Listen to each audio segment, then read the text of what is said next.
কে শিক্ষিকাকে হত্যা করেছে?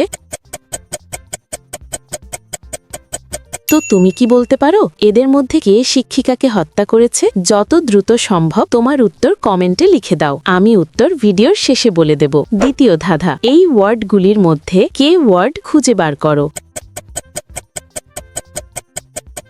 ওয়ার্ডটি খুঁজে পেলে লাইক দাও, যেন বুঝি তুমি ঠিক দেখেছ। তৃতীয় ধাঁধা, যখন তুমি শেয়ার বাটনে ক্লিক করো তারপর মোর বাটনে ক্লিক করো, এখন দেখো প্রথম অ্যাপসটি কি আসে। আমার মনে হয় ফ্রি ফায়ার অ্যাপসটি। আমার অনুমান যদি সঠিক হয় তবেই তুমি এগোতে পারবে। তুমি কি জানো, তুমি যদি আমাকে সাবস্ক্রাইব করো তাহলে সকালে ঘুম থেকে উঠে একটা সুখবর পেতে পারো। ফাইনাল ধাঁধা, কমেন্ট বাটনে ক্লিক করো এবং তোমার কিবোর্ড থেকে এই ইমোজিটা খুঁজে বার করো, কিন্তু সাবধান, এটা সব কিবোর্ডে থাকে না।